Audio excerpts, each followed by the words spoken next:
and thank you for joining us today, and welcome to this, the first in a series of events organised by Doughty Street Chambers. We're talking about Black Lives Matter, lessons, insights, and difficult conversations. Now, this is an interactive event, and so you are encouraged, please, to participate. We want to hear from you, so please use the chat facility to submit your questions and comments as we go along. My name is Althea Brown. I am a barrister and a mediator practicing from here at Doughty Street Chambers, and I'll be hosting this event today alongside my colleague and fellow barrister, Dr. Tunde Okewale. Good afternoon, everyone. Tunde is a criminal law specialist, and alongside his stellar career as an advocate, he has worked tirelessly to nurture and support Black grassroots organisations. His achievements are frankly awe-inspiring, which is why his work has rightly been recognised with an MBE. In this webinar, we'll be exploring the extent to which the expression of a simple statement of fact has resonated across the globe. Black Lives Matter has turbocharged the movement for change, and there is powerful evidence of a renewed commitment to ensuring that statement of fact, that Black Lives Matter, is the reality experienced by Black people here in the UK. In later events, we will be looking at the wider global reactions and comparative barriers to change. Crucially, we want to explore what needs to happen, what needs to change to achieve it, both here and elsewhere. Now, before we get started, I think it's worth reminding ourselves where the phrase Black Lives Matter originates from. 6 years ago, in the US, the killer of a young Black schoolboy called Trayvon Martin was acquitted of his murder. The story about why justice was denied for Trayvon became an issue that encouraged many people to speak out. And one of those people is a lady called Alicia Garza, a Black woman. She described her love for Black people in an open letter. She wrote, "Black Lives Matter." Struck by the simplicity of this fundamental truth, Patrice Khan-Kulos, a Black woman, added a hashtag, and together with Opal Tomety, what was to become the Black Lives Matter Global Forum was formed. Here in the UK, the denial of equality, respect, and due care continues to be the lived experience of many Black people. And yet there are among us extraordinary brave Black men and women fighting for change. And today we must pay tribute to one such heroine, Paulette Wilson, who spent her last year suffering terrible injustice as a victim of the Windrush scandal. And Pauline Wilson very sadly died this week. But I know that David Lammy will be speaking perhaps a little bit more about that later. Now, there is an impetus and commitment to taking this imperative forward that we at Doughty Street are proud to support. Our commitment to working to bring about change is also reflected in our pledges, and this came about, and you will see these on the DSC website. What's important is that we recognise that being constructively critical and checking in to admit our own failings and our successes is crucial. Coming together to make change is the most powerful human right, and so for this, our first event, we shine the spotlight on smart and effective grassroots organisations who are working to embody the ideology that Black Lives Matter. We'll be looking to learn from just a few of the brilliant Black men and women who have done so much to put Black equality on the UK agenda. And that bringing together includes all of you, because in creating this event, we also wish to create a meeting point to share and exchange ideas, to network, engage, support, and encourage each other. And at the end of this process, this is the beginning, we say, of a narrative that will eventually lead to a short paper which will contribute to the policies we hope and reforms already in place to tackle this issue.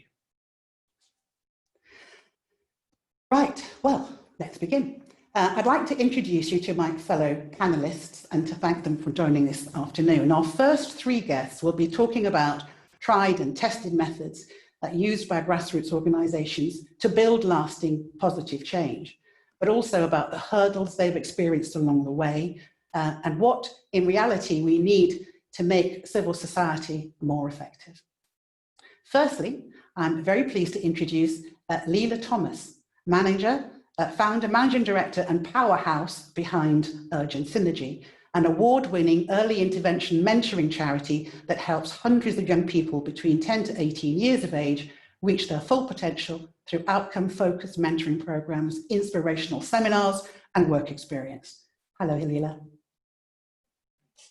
Good afternoon. There you are. Hi, Althea. Hi. Good afternoon. Well, good afternoon. That's the first bit. The technicals are working. That's right. Good. The next person I want to introduce to you is Hannah Markham. Hannah, where are you?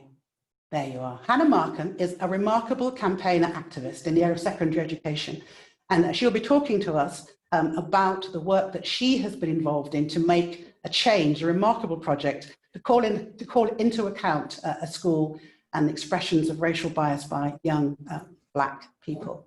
And finally, in this section, we are joined by Mas Doughty, who is the founder of Bridging the Bar, an innovative and forward-thinking initiative. Hello there, Mas. Hello. Access to a legal career for Black and BAME people.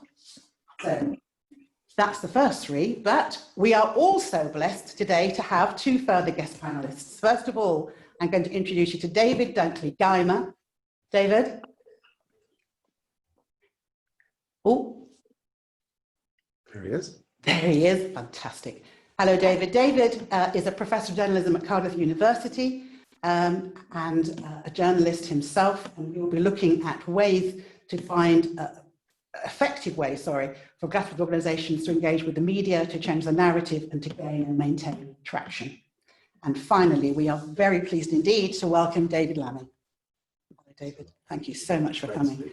David Lammy is a Labour MP for Tottenham and has been an MP continuously since 2000, and he currently undertakes the dual role of Shadow Lord Chancellor and Shadow Secretary of State for Justice. Let's get started. Leila, I'm going to start with you. Urban Synergy has been established for some considerable time and indeed has secured that coveted charitable status. Could you tell us how you would say the concept of Black Lives Matter is expressed in the work that Urban Synergy does?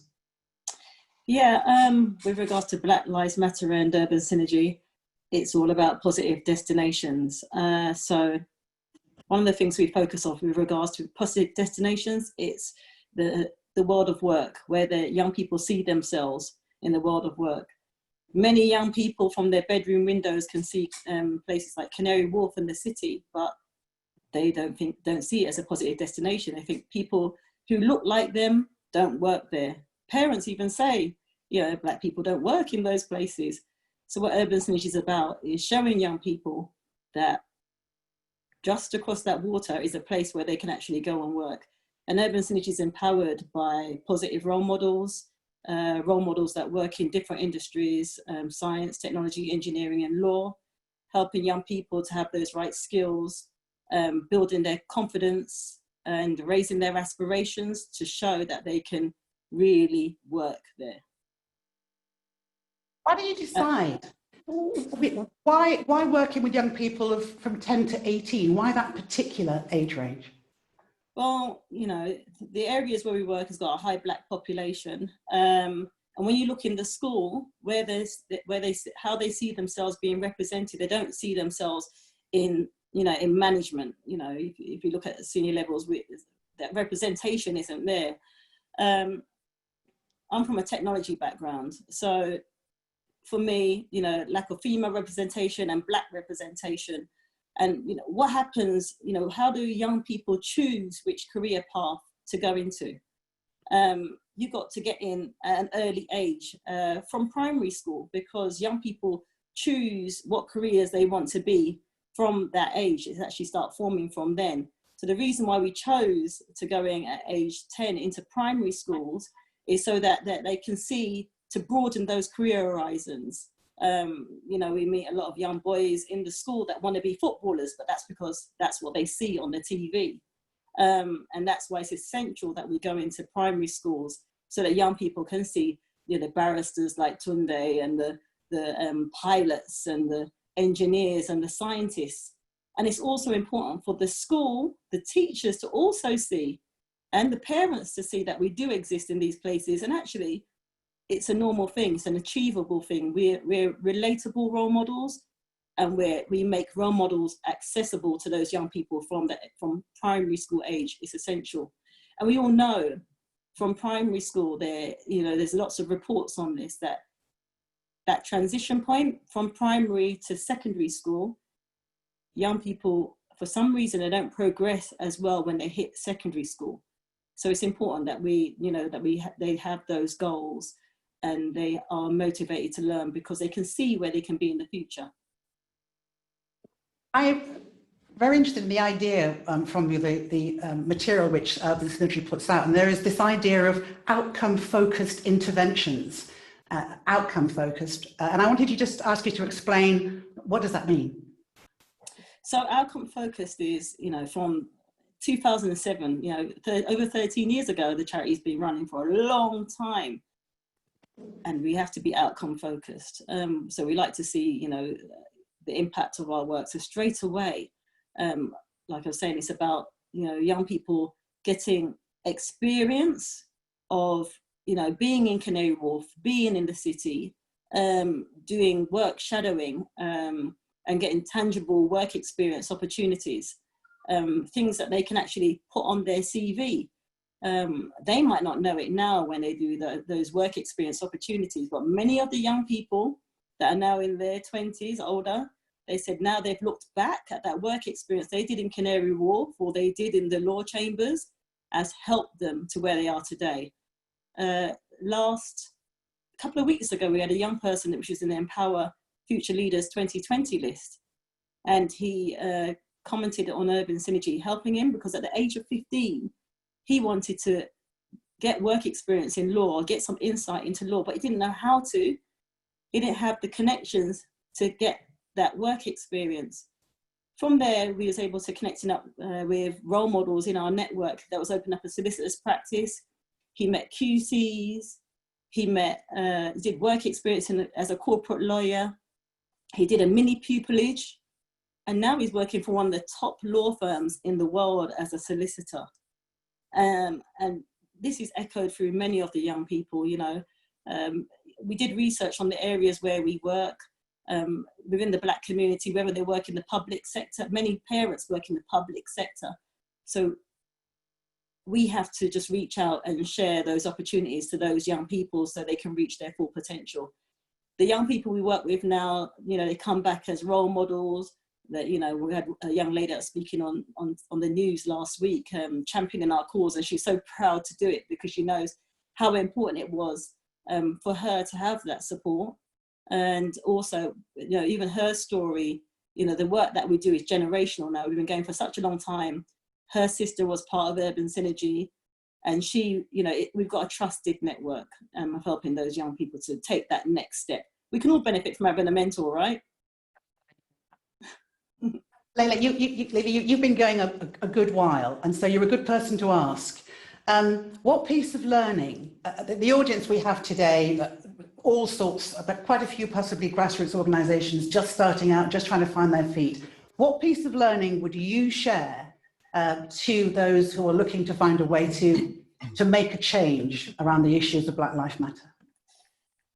I would say one thing I would like to say is, back then there was lots of reports, lots of conversations, and lots of movement going on externally. But when you went into the school, you didn't see anybody, supporting these young people. I would say to all the other organisations, I say collaboration is key, and pulling to the strengths of everybody. You can see behind me, we was Doughty Street Chambers and Tunde there with one of our young boys. Is essential to collaborate, working together. We can all make a difference. I believe in, I invest into the charity personally myself. I believe in personal social responsibility. We all have a part to play in this. And it's essential that we work with the parents. The parents are the child's first teacher. And that's one of my biggest takeaway. And also building that bridge. Build that bridge for those young people. It's just across the water. We need to build that bridge. Make sure those young people have those essential soft skills. It's not just the academics that make a young person in life. It's essential soft skills. They need to be confident. They need to be enthusiastic. You give them the opportunities so they can talk about, you know, what they've done and their achievements, you know, so that when they get into work or they go for an interview, they have something to talk about. But it's about taking action, and it's about everybody taking a personal action first, and then to collaborate with everybody and using the strengths of all the other organisations around you to make that difference. But now it's time to, to really take time to create those opportunities. Now's the time. Leela Thomas, thank you very much indeed for your contribution. Thank you. Next, I'm going to invite Hannah Markham to join us. And Hannah has a very particular, powerful tale to tell of an experience in one of our outstanding secondary schools here in London. Hannah. Hi there, thank you so much for having us speak today. Yes, this is a campaign that actually only started 6 weeks ago, so it's empowering to hear how much impact someone like Leela's having after 13 years, and I can only hope that we'll be remembered in 13 years as a campaign that was so successful. Our campaign wouldn't be here without Lam. George Floyd's murder was the catalyst for everything that started here. It was 6 weeks ago, a student was sharing a video of themselves reenacting the murder.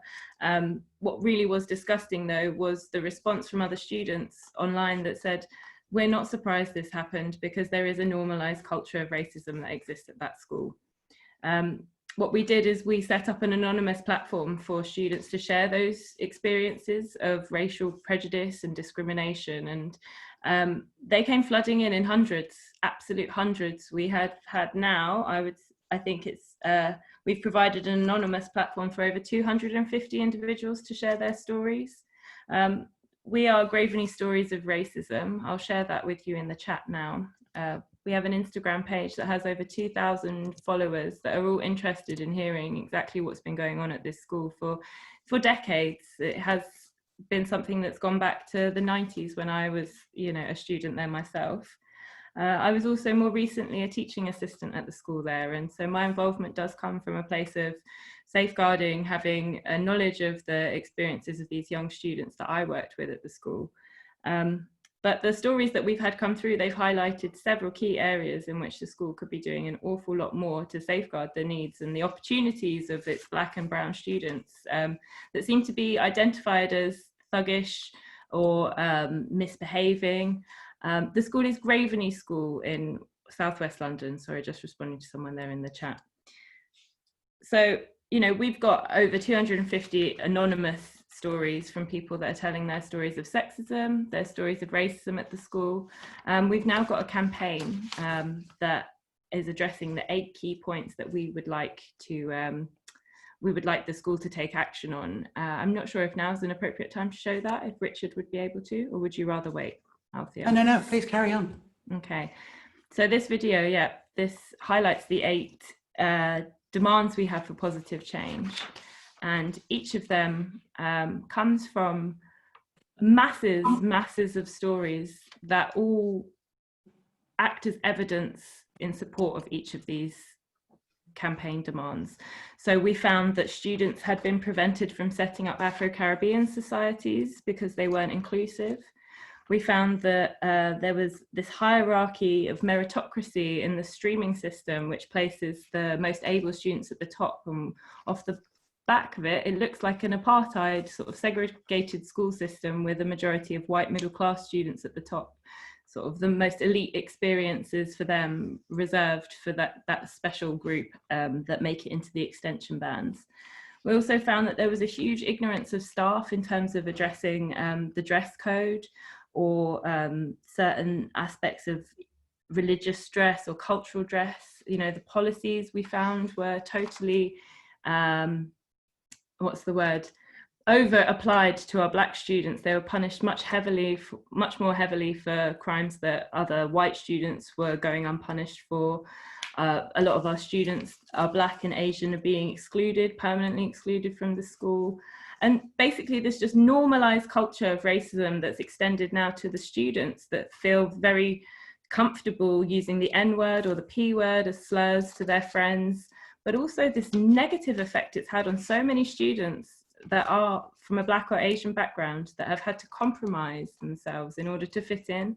They now feel that being white is the only key to being successful. And so we're hoping that by taking on at least one of these campaign changes, firstly, eradicating the streaming system, that we'd be able to see a lot more increased equality of opportunity, but also experience for our Black and Asian students that seem to be just identified and othered by the system, and then nothing's done to invest in them. What sort of reaction has the campaign had from the school and from the local authority? Well, initially the response from the school to the video was to silence the matter entirely. They prevented people from sharing it and actually privatized their Twitter feed. We then found that the students that had been calling out the school for their response, they were being harassed by the school. They were being phoned on a Thursday evening, being asked to come in for a meeting. So a lot of intimidation strategies. As our campaign picked up momentum and we had more and more followers on our pages, obviously that negative publicity and the potential damage to the school's reputation was what motivated them to publish a statement. But in that statement, they referred to our group as a small number of young people contributing to the pages, which in itself was totally dismissive to all of those lived experiences. Like I say, it was over 250 stories that we have published anonymously that seem to be disregarded because we haven't been able to put someone's name to them. So actually, the anonymous platform has been so successful because people feel able to share these stories of trauma, real trauma. And actually, that's almost been something that the school has decided to use against us, because people aren't able to go public with these stories for fear of repercussions with their siblings at the school, or for fear of not being able to get the references that they need. You know, that means that the school's been able to paint us as a small number of young people, which is very dismissive. Other issues that we've had along the way, I'm just looking here, we've had other people prevented from attending our meetings. So we had a Wandsworth councillor who was due to attend one of our meetings and they were prevented from attending. They misrecorded our meeting minutes to say that we were just a small number of people. They wouldn't accept that our anonymous stories were a valid evidence because we didn't have a named individual to go with them. And so when we received our copy of the minutes from the school, they've been reduced to one student felt unhappy about the school's policy on X. So that response has been very disappointing, but it has spoken for itself, if that makes sense. You know, that the dismissive tone has been picked up by parents and other members of the community. And our local MP, Dr. Rosanna Allen-Khan, has called a meeting with the school, and she is now involved with it, and she's hoping to push them forward for some accountability.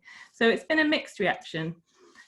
We're also finding that there are a lot of people in the community that are fiercely loyal and will defend an institution that they've benefited from to the death, I suppose. You know, there are lots of people that would say, well, the school can't be racist because the head teacher's got a black wife, and comments like that. And well, there aren't any positive stories on these pages, so it's not providing a fair and balanced argument, which obviously there are no positive stories of racial prejudice and discrimination. And the other story has been the story that's been the one that's been in the limelight all this time. Now is the time for everyone else's story to be heard. You know, we wanted to provide a platform for the voiceless to be able to share their stories. If we can have some sort of momental change off the back of it and prevent it happening again, that could be only the best outcome for all of us. And I know that the school should be invested in that too. Thank you very much indeed. Hannah, I'm going to ask you the question that I asked Leela. Although it's only been going for 6 weeks, if there was one pithy bit of learning you would share with others, what would it be? I think that Leila put it so well when she talked about the soft skills, and this idea about developing those is so important, and it's not something that's valued by our education system. I'm not a leading teacher. I've just finished my teacher training myself, so I'm only a newly qualified teacher, but I'm starting out on my journey as someone that wants to listen and learn from other people. And I think that that's something that's been so key for our movement, is that we've been student-led. We've listened to the experiences of the people that have actually gone through this trauma, and we're learning from them. We're picking up on their suggestions. They've said that we think that the streaming system should be changed. They've said that we think that there should be more diversity in our education system, and there should be a decolonized curriculum. It's not what I think, I think that we need to be listening, and this idea of collaboration, we're so much stronger if we're working together rather than being pitted against each other. So that's what I would say. I think you need to be ready for the difficult conversations with the people that don't agree with you, but listening, that's the key. That's what I would say. Thank you very much indeed, Hannah. Thank you very much for your contribution. Now, I am going to turn to David Lammy shortly for a commentary on what we've heard so far, but not before we have heard from Mass. Good afternoon, Mass. Good afternoon. Good afternoon. Thank you so much for joining us here today. My pleasure. Now, Bridging the Bar, a phenomenal organisation which is about encouraging applicants from disadvantaged backgrounds, including BAME people, to join the bar. But the reason that I wanted you to talk to us today is because here you are at the beginning of your own career. You're a pupil barrister, I understand. Is that right? Sure. Yeah, pupil barrister, which I know, very hard won. So very sincere congratulations to you for that. Pupil, very busy, extraordinarily busy and hard pressed. And so I've got to ask you why, when you're just starting out on your own journey, you've got so much to do, why are you committing yourself to working on this endeavour around Black Lives Matter? Sure. I think actually it will probably be useful for me to provide a little context in terms of literally how we got to the point and of making the decision to start Bridging the Bar. And, it all actually started with a tweet. July last year, I was called to the bar. I hadn't started pupillage, but like everyone else, I took loads of pictures on that day, and there was a picture of me in my wig and gown. And I posted it on some of my social media platforms. And I posted it with the caption, "You don't have to have gone to Oxbridge. You don't have to have achieved a first-class degree. You don't have to look a certain way or be a certain color. You don't have to come from a wealthy background or speak with a specific accent." And I finalized it by saying, "The above isn't me, but I am a barrister." And that's really how the journey started. From that, I think what I was doing at the time was speaking for aspiring barristers all over. Aspiring barristers who have been told that their university wasn't good enough, or that they've been told, it's not about what you know, it's who you know. Or who have been told that law school is expensive, which is true. It is expensive. But also aspiring barristers who have gone onto various barristers' chambers websites and just not seen anybody that looks anything like them, or anyone from a similar background to them. And so, the tweet really blew up. It was nothing to do with how I looked or the picture.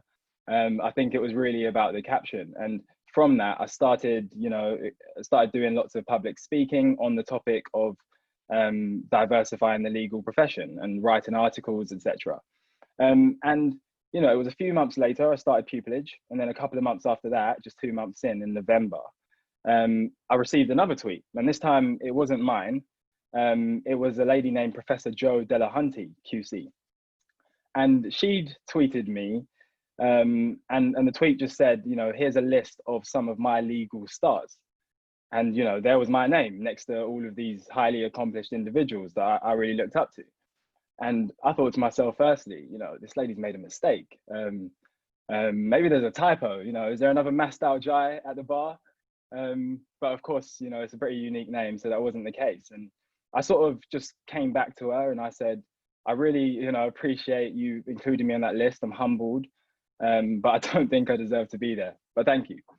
And then she replied, she replied saying, "Tell me what more I can do to help.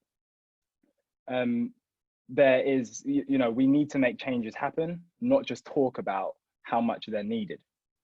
And, at that point, I think I probably took that a little bit personally. I'd just done a couple of talks that week, had been at Middle Temple and Ministry of Justice. So I realized I'm actually doing a lot of talking, but what am I doing to really make some changes in the industry? And this wasn't really a catalyst. I've worked with Tunde's organization, Urban Lawyers, but I knew there was something more that I could do, which was specific to the bar. And so I said to myself, I'm gonna, you know, I'm not replying to that until I have a response of something that I'm gonna do, which is beyond talking. And I started thinking. I was probably sat here, just thinking and just drawing lots of blanks. And what I kept coming back to was the fact that ultimately chambers need to change their recruiting practices. I'm not in control of recruiting for all these chambers, and so how can I control them? How can I have an influence? And so at that point, you know, I was close to thinking, well, you know, there's nothing more I can do. And then I reflected that actually there's lots of good work that's being done in the sister side of the profession, in the soliciting side of the world, and lots of organizations who have models in place which are changing the statistics and helping people from underrepresented backgrounds to get into those law firms. And I thought to myself, well, there's a business model there. Why can't it be applied to the bar? And that was when the idea of bridging the bar was formed. And so in terms of answering your question directly, why now? Because, you know, the bar has existed. It's a very traditional industry, as we know. It's existed for long before me, but it's not being done, and the numbers just aren't good enough. And so I guess the question is, why not now? Yes, we've always got a lot more work to do, and there's always something else you can wait for. But to me, it was let's act. Let's act. Thank you very much for that. I've got one final question for you, which is you know, it's all very well taking on these huge objectives, but how will you measure your success? And is it important that you do measure your success? Yes, I think so. And I think it's important for a number of different reasons. I'll start by how will we measure our success? We've set targets. We set targets from our first meeting, and we review those and we update them. That relates to how many chambers we want supporting our mini pupillage program, which is going to be our flagship program. We set targets for how much sponsorship we're looking to raise. We've set targets for how many students we wish to support in our first year, how many programs we wish to launch. And it's really important to do that because it means it gives you an element of progression. I think it's really important to ensure that those objectives which are set in are SMART, so in terms of specific, measurable, achievable, realistic, and there's a time on them. So in terms of how many students we wish to support, we've got a deadline for when we want to support those. And of course, in terms of chambers, we've got a deadline, which is the end of this week. How many chambers we want signed up? I'm hoping that Doughty Street will join our list this week. So yeah, I think it is really important in that sense to set those goals. In terms of measuring them, for us, you know, we're constantly looking at what progress we are making. And so in terms of our meetings, for example, we set an objective. The beginning of the next meeting, we're reviewing them. And at the beginning of every single meeting, and we go back to our overarching objectives, which are usually set for the next quarter, and we look at how and if we are getting any closer to those. Thank you very much. Mas, the same question for you for the last time. What is the single bit of learning you would share? If I had to put it down to one, I think I would go with produce a business plan of some sort. Now, you know, that doesn't have to be a huge formal document, but it's very important to have a plan of some sort because ultimately you are selling a product, even if it is a charitable cause. That's your product. And the reason people will say yes and the reason people will support you is because you've got a strong plan in place. So the sorts of questions to think about is, why should individuals rally behind your cause? Why should organizations support you? Why should they sponsor you? How does supporting you relate to their own objectives? And why is your organization going to make a difference? So yeah, I think that would probably be my best advice for someone setting out. Mas, thank you very much indeed for joining us this afternoon. Please stay on. I think there are going to be some questions for you. Sure. David, I'm going to turn to you, if I may.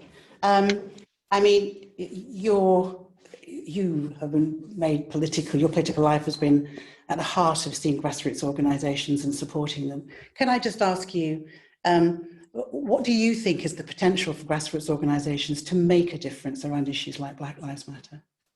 Massive. If you take the view that you're going to be waiting a while for the government to make a difference, And if you understand that actually in communities, parents and young people want more and want all that's possible, but that they value and need support, and particularly in parts of the country where there are Black communities who have struggled during this period of austerity, then grassroots organisations make the difference. It takes a village to raise a child. And those children at Graveney have to be empowered to believe they can succeed despite the racism they're experiencing. As I was listening to Mass, I was reflecting on being at that stage of mini pupillage and pupillage 27 years ago, but also thinking how much has it really changed?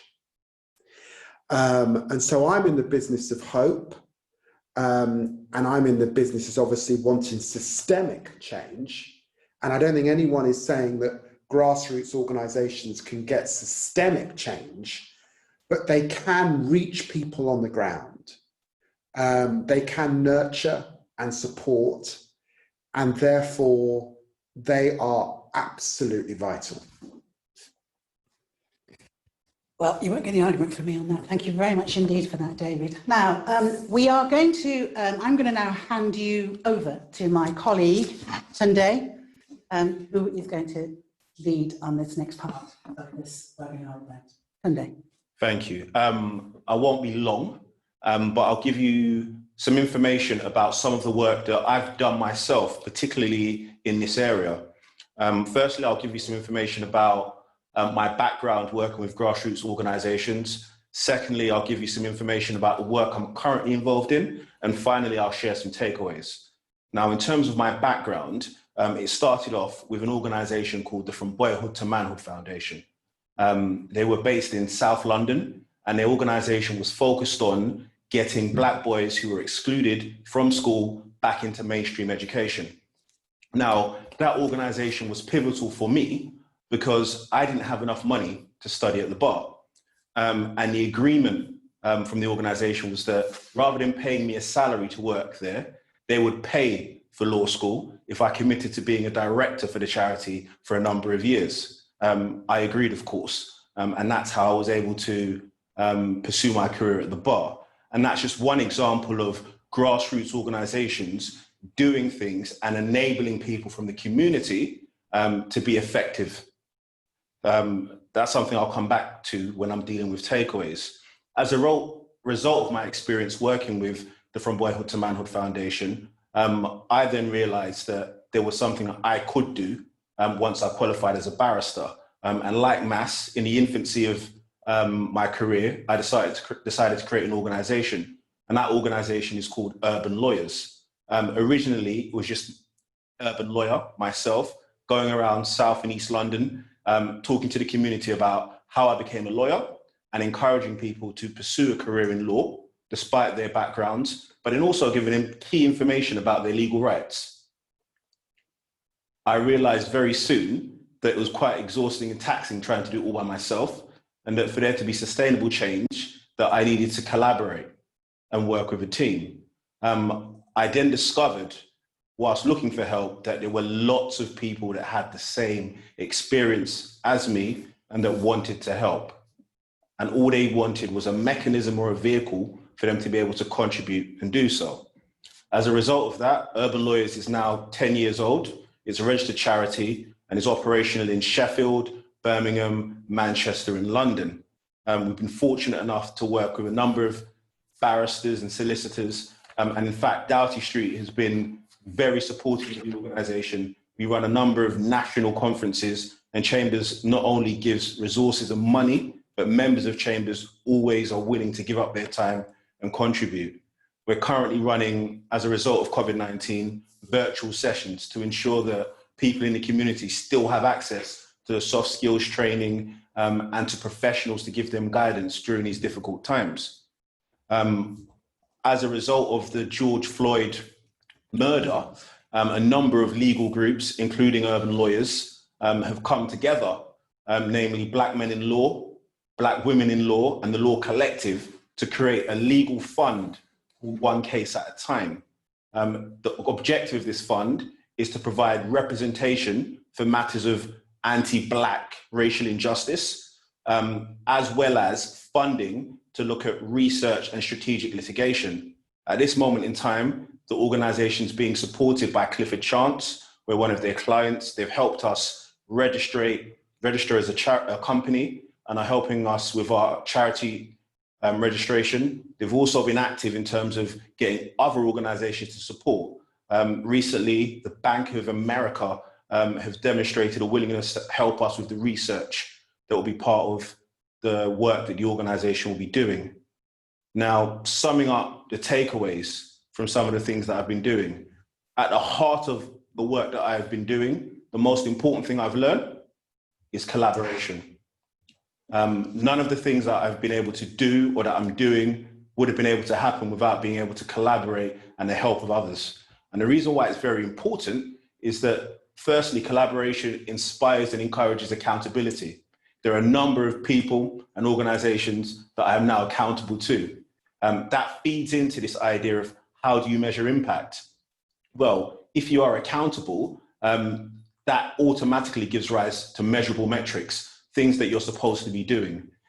As a way of measuring impact, with the work that I do, we have clearly defined goals, both qualitative and quantitative, to ensure that the people that we're trying to reach are receiving the best possible service. These are all things that I've been fortunate enough to learn on my journey. And the only thing that I'd leave you with now is that even if you feel that you are not doing anything, you can contribute to organizations, not only by giving up your time, by giving up money, but only by simply just promoting them and spreading the word about the work that they're currently doing.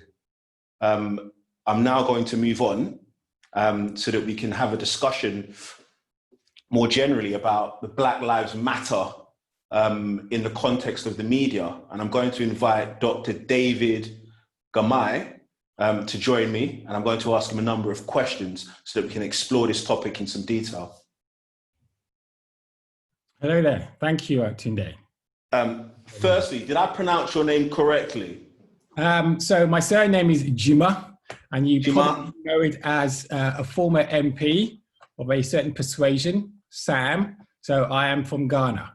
So that heads the surname. So it's Juma, Dunkley Juma. Thank you. You're welcome. First question for you, okay, is what does Black Lives Matter mean to you? I'd like to address that question in three ways. First, a sort of a consciousness. The second would be a sort of digital imprint. And then the third would probably be sort of advocacy.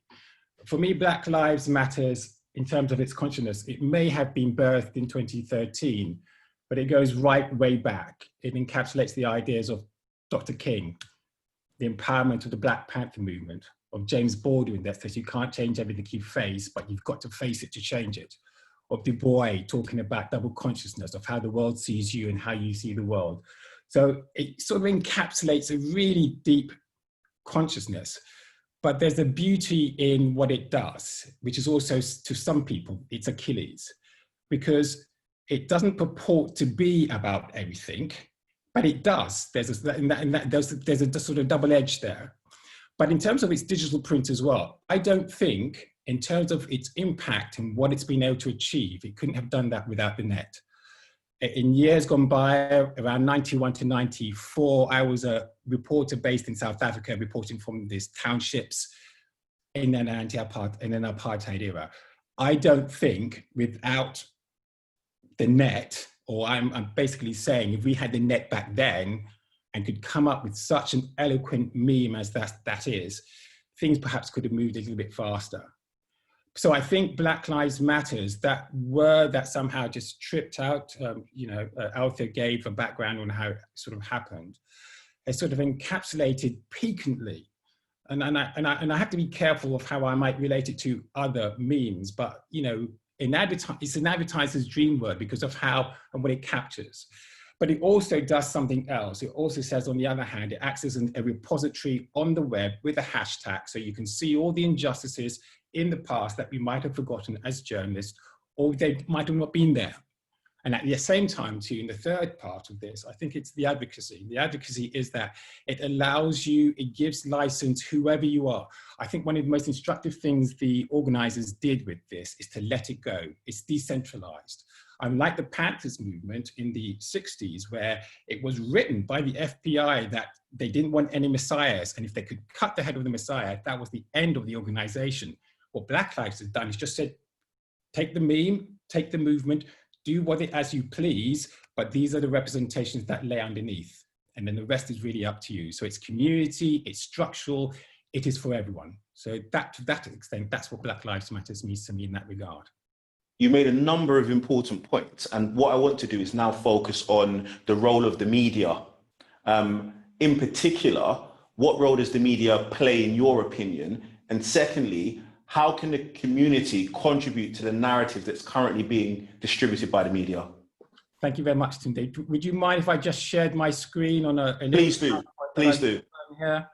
So if I can just pull that up. So here we go.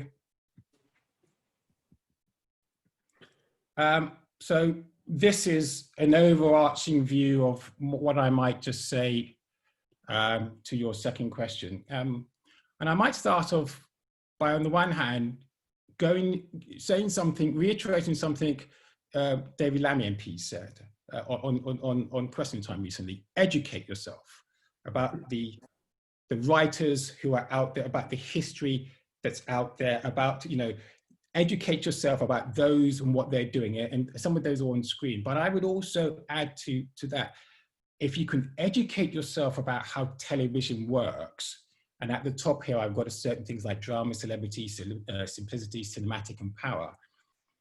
It gives you an idea of how you might begin to influence from a grassroots what you want as well.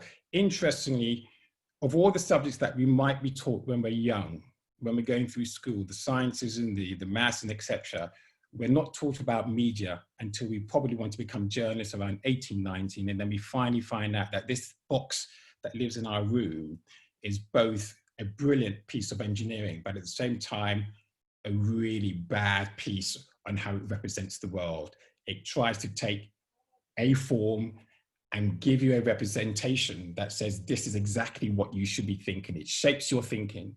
And I think to that end, therefore, I would encourage people, all of us, to try and understand a bit more how the media works. King understood it implicitly. The way he turned himself out, the way he went to marches and thought to himself, I can only get airtime if I make myself or I put ourselves in where we become the spectacle. And that spectacle could be many ways. I've highlighted a chap called Edward Bernays. He's worth reading about because he singularly invented the word public relations.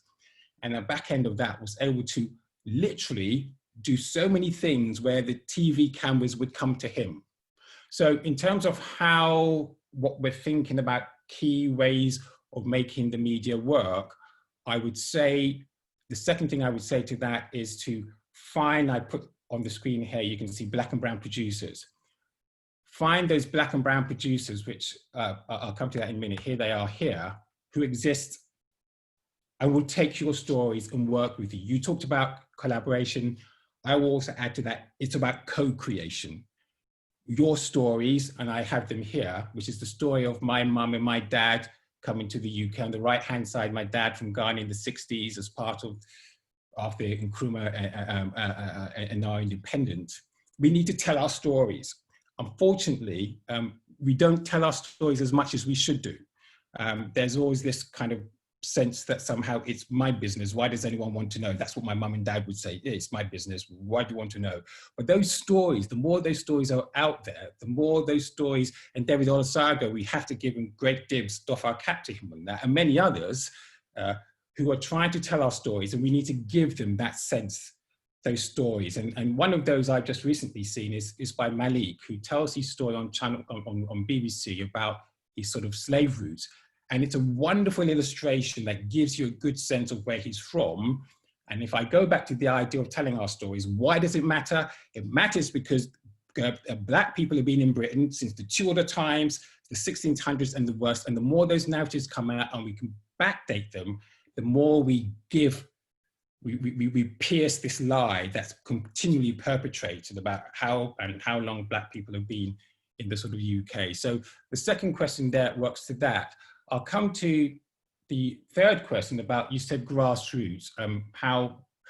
May I just also mention that on the screen here, I haven't brought it up, Professor Stuart Hall. You will remember, if you haven't, and if you don't, please have a look. It Ain't Half Racist, Mum, where Professor Stuart Hall deconstructs how television and the language of television works. And again, going back to this sense of, it won't change completely everything, but it helps us understand how we can get into the television, and how we can also, use producers, and how we can start to shape it.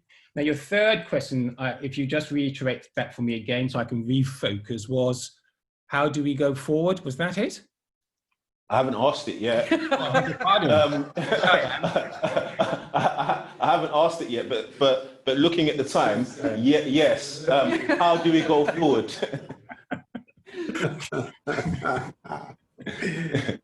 So don't ask asking your own questions. I like that. But yeah, you can answer it. Yeah, but don't ask an academic a question or a journalist. They end up their own. For me, it is, and you've spoken about it already, it is working together. I have in my heart, and I'm just going to share the screen one last time for just something very small. I have in my heart this idea of more of our stories in something which perhaps it may materialize, but very quickly, I'm just going to come back to that, and then obviously I will hand you the mic back. Now, am I there? What can you see? We can see the top of your slide, how TV works. Right, okay, so here we go, how TV works. So I'm just going to open that one there. It is my firm hope that in the future, and maybe in 2013, we will get our own television. So the stories that we tell, and we mock this up by going onto an estate as something we call the Alternet. And the Alternet meant that we could take control of our own stories, because it's, in essence, really, that's it. We know what we know. What we don't have is access to the power structures that tell these stories. Some of the producers that I showed you before, the Selene Henrys, David Lammy, they've been involved in making those stories. And I think in going forward, interactions between yourself, interactions between academics, interactions between the politicians, the more those interlinks and those webs happen, the more we strengthen ourselves, the more of the collaboration and the co-creation that you talk about. So for me, going forward is about understanding the media and working alongside each other. Thank you very much. That was very insightful.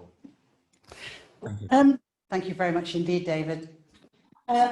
Before we move on, actually, David, I wonder if I could turn to you. Sure. A question about that.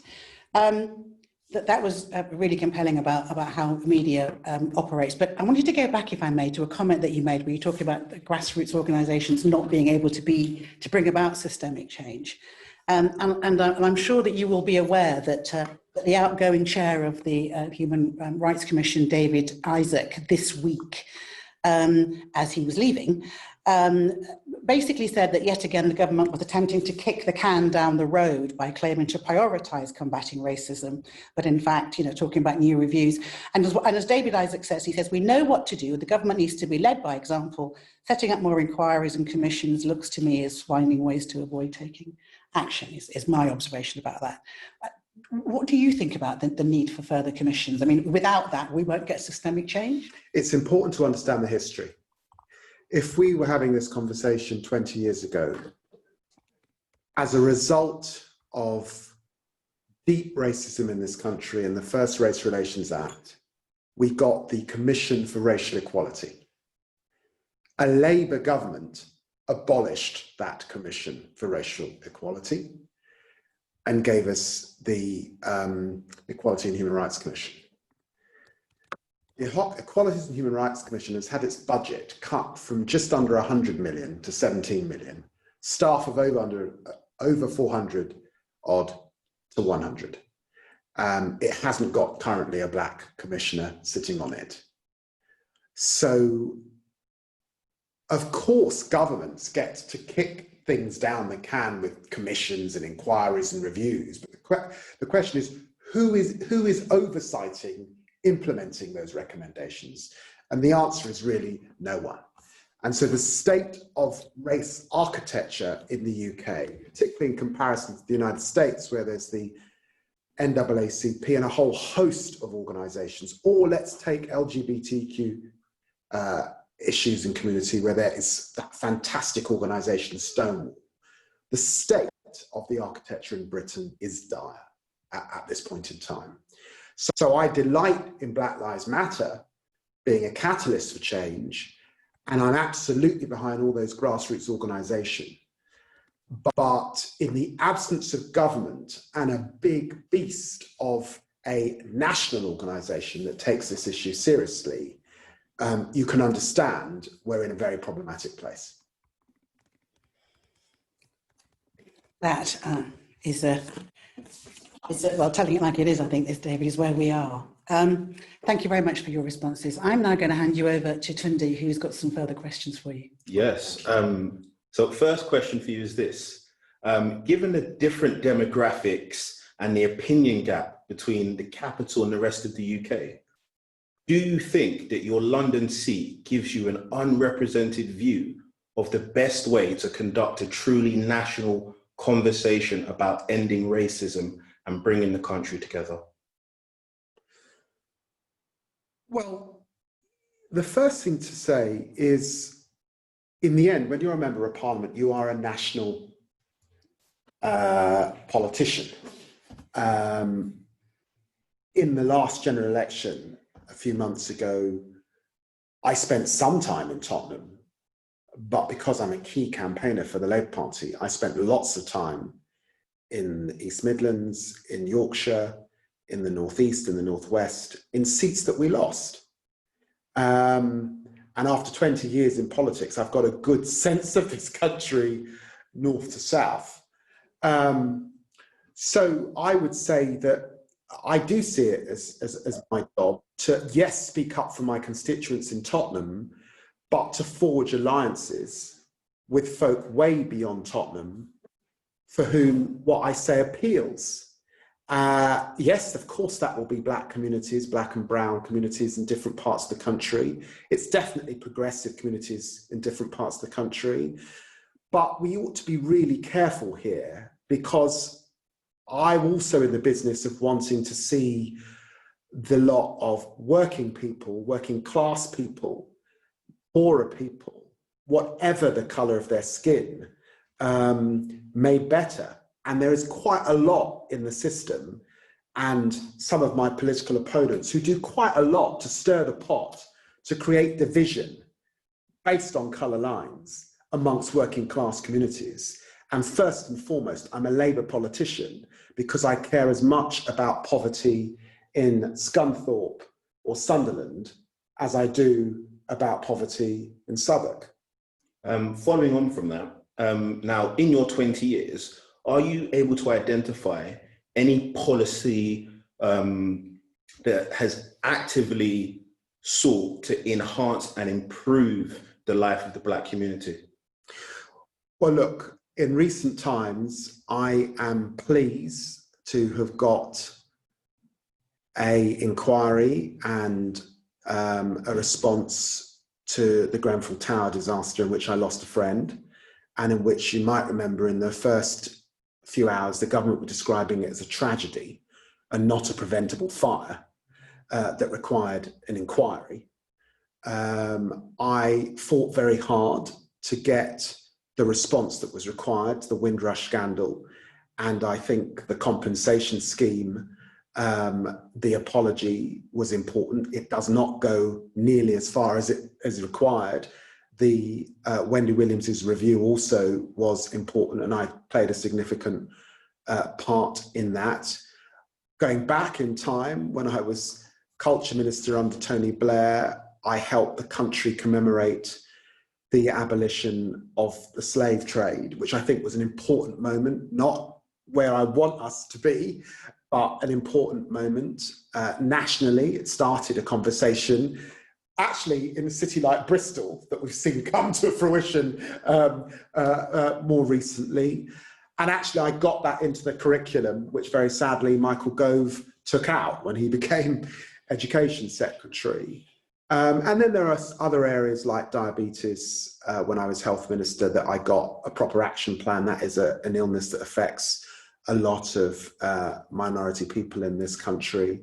And I think it was important that I was there in Tottenham, situated as the Member of Parliament after 2011, after the death of Mark Duggan and those riots. It was important that I was there with that experience in that seat at a time when things were pretty sketchy and pretty difficult. So I've done my bit, I've played my part, I continue to. In politics, it ought to be the case that there's so much more that I wish that I could have done.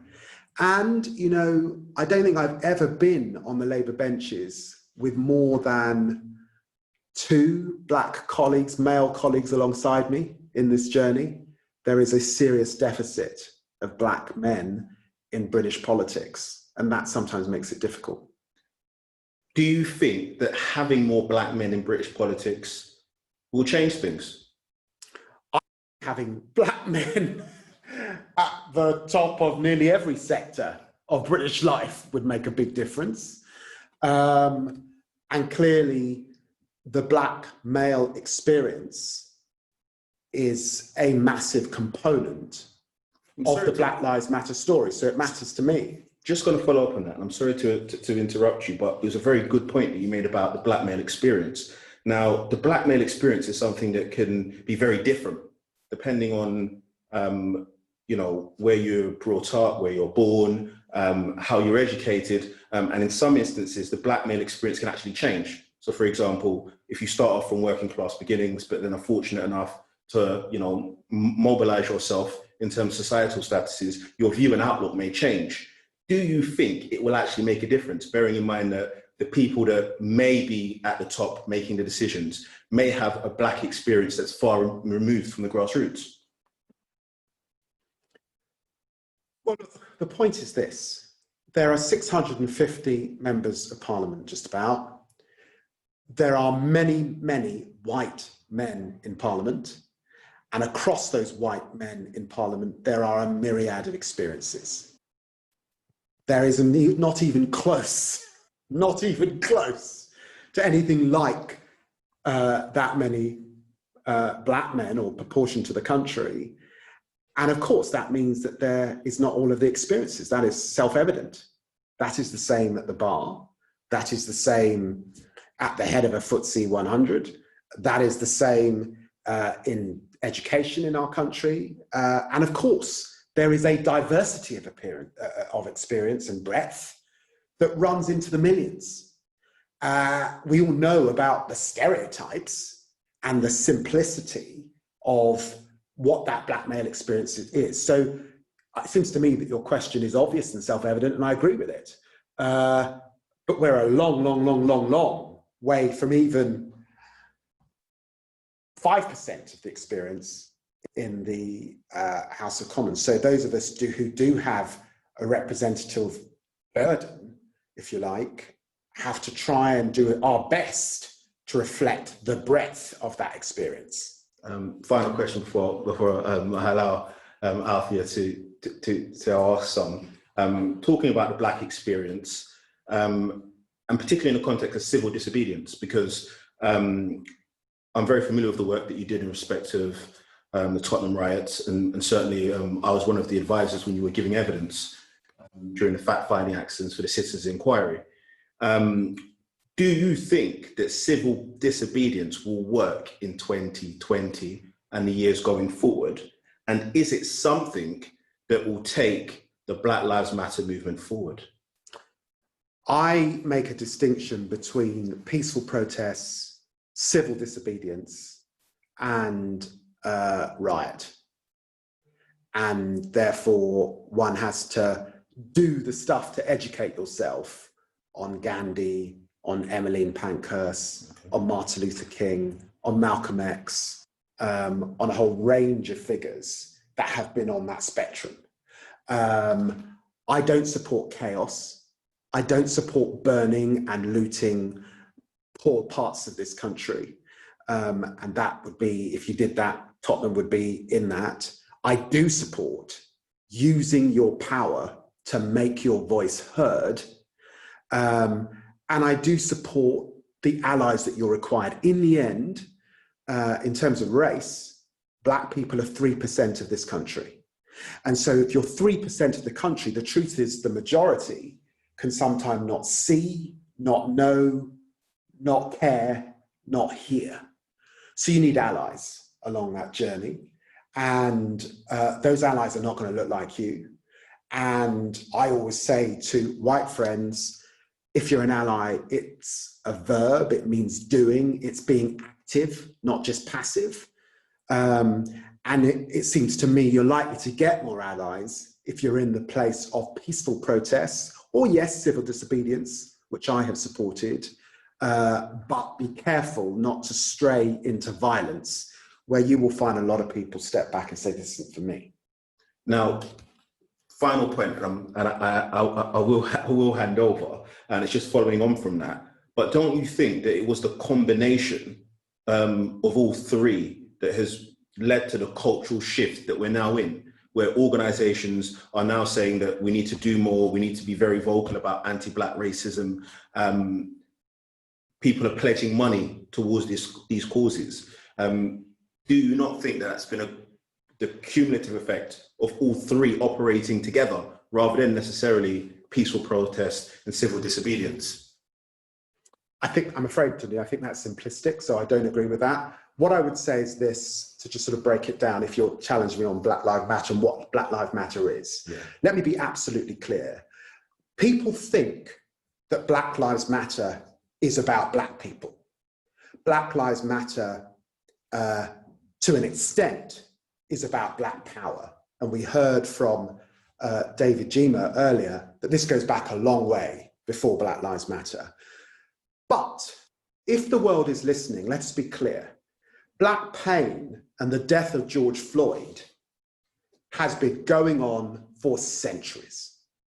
We're in a state in the world where Black pain, watching a man die, watching a mother cry, is almost normalized.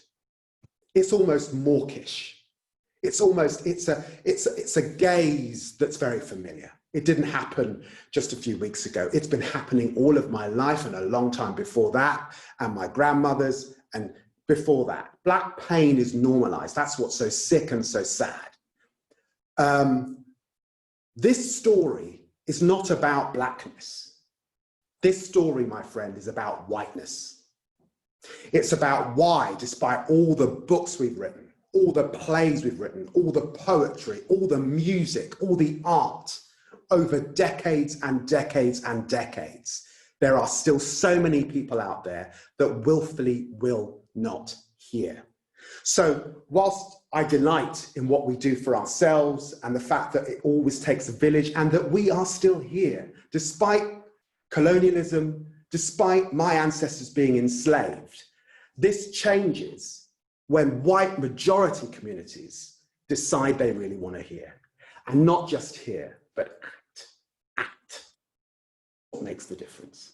And you don't feel that by, people resorting to violence, vandalizing, rioting and looting, that makes people hear. Not that it's justifiable behavior, but you don't think that those actions make people hear and feel the pain that, as you have eloquently explained, has been the ongoing dialogue and narrative of the Black experience.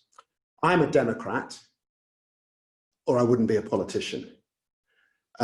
So the simple answer to that question, but it doesn't require a simple answer, it's a complex question, is no. Because the path I have chosen, and the path I chose when I was a young man in the first riots in 1985, was to stay at home. And my advice to my children is to stay at home. And the advice you'd give to your children is to stay at home. So I'm not telling anybody else's child to go get arrested. That's the bottom line. Thank you. Thank you very much indeed. Well, lots of food for thought there. I've got some questions that have been coming in, and David, We've got a few minutes left, and I just wonder if I might share a couple of these with you. I think actually picking up on the points that you were just making there, if it's not about writing, it's not about going on the streets, what do you think are the soft skills, the skills that you need to be a leader for change? Well, we've heard some of them in the fantastic presentations that we heard earlier. I mean, at your core, you do need a lot of resilience. But the phrase that you hear a lot at the moment within Black and brown communities is, I'm tired, because it's tiring. It's tiring carrying this stuff out. It's tiring worrying about your children when they're going out to school or they're with friends at a party. It's tiring negotiating work if you feel powerless and you can't stand up to your boss, or you're in poor housing, or you're in a part of the country in a tiny Black community and you keep getting stopped and searched by the police. This stuff is tiring, and it takes a tremendous amount of resilience. And it takes really attending to your well-being and your mental health. So I think that soft skills were discussed earlier in terms of how we prepare young people for that, and how you present and how you acquire that stamina and that fortitude that generally speaking is still required in this country. Sandra Beaton asks, she says, although much of the focus is on collaboration, the single greatest risk is breakdown, especially in the face of concerted attempts by the system to divide and rule. How to address this? Well, that's about what I said about allies, and to be empowered. To remember that the great story of the 20th century is the many, many, many millions of people who started the early 20th century with no power at all. If you're a woman, you were the property of your husband or your father. But because of suffragettes and a whole raft of others, Rosa Parks and others, by the end of that century, women asserting their rights powerfully. If you were working class, you were down a pit, down a mine. Now, doesn't matter what colour you were, you could be shoved in a workhouse. But because of the birth of the Labour Party, trade unionism and others, again, working people asserting their rights. If you were Black or brown, colonised, enslaved, but again, because of Mandela, Gandhi, Martin Luther King and others, look where we have arrived at. If you were LGBTQ, can't love who you love. And again, because of Harvey Milk, Pride, and so many others, look at where we've got to. So take inspiration from that. Take inspiration from what we used to describe as the struggle. It is still a struggle. We don't use the term any longer, but believe me, it is still a struggle. And you take 2 steps forward and you get pushed 2 steps back, but you keep going, you keep going, you keep fighting. And my mother used to say, live up to your ancestors' prayers. However hard you think it is, I know my ancestors had it a damn sight harder.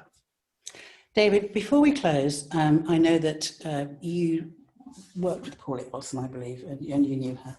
And I wonder if you'd like to say a few words. Well, Paulette Wilson was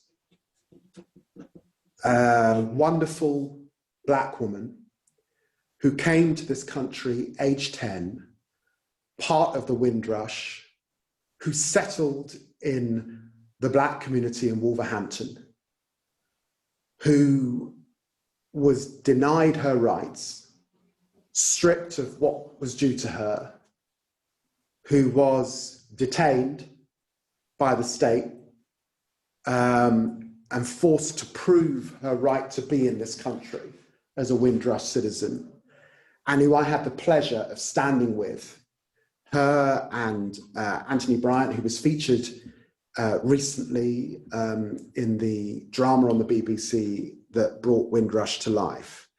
And I got to know her a bit, and what inspired me about her is that what she was doing for fighting for Windrush was not just for herself, it was for many, many people who had been treated so horrendously in this country. And she died because, in the end, the stress of state-sanctioned cruelty, I think contributed to her dying so young. But like so many of those giants of that Windrush era, people who came to this country, and I say gave so much but took so little, I pay her so much love and respect, because there are others that might benefit. And eventually we will see the dismantling of the hostile environment, and she will have been a small but significant part. Eventually, so it hasn't been dismantled yet. It hasn't been dismantled, but we're going to get there. We will, we certainly will. David Lammy, thank you very much indeed. There are a number of other questions that are coming up. Let's have a look and see if I can find. Miranda Grell, should we return to having a CRE, EOC, DRC, etc., rather than having the current EHRC? I think that must be. That's a very interesting point. That would be good. Me on that, actually, Miranda. Totally agree with you. Thank you very much. Keep going. Anindita says, the systemic racism that we have today in society, is it because our education system is at fault as well? English literature barely has any BAME author, but mostly white authors, and can it be addressed from an early age? Again, I think the answer to that question is a resounding yes, and thank you for raising it. You know, it seems to me, listening to all that's being said, and the point that, David, you made about the race architecture in the UK not being fit for purpose. I mean, I sit here now and call on all of us to have a conversation exactly about this. Because if we need to understand what this architecture needs to be in order for there to be change, then whatever it is, we have to be working on achieving that. So I'm going to invite you to come back and help us do some work on that. Very good course. Now, we are coming to the end of our broadcast this afternoon with you. Thank you all very much indeed. My thanks are to my guests, Leela, and to Hannah Markham, to Mas Doughty, and to David Jima. And we have, to close, a very, very special moment that I want to share with you. And it's the screening of a short film.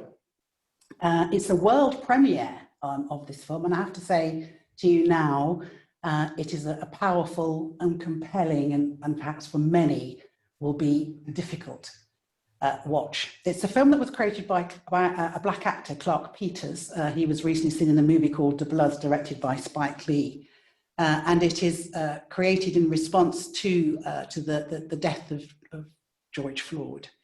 And so it's a new story, but it was made to remind us that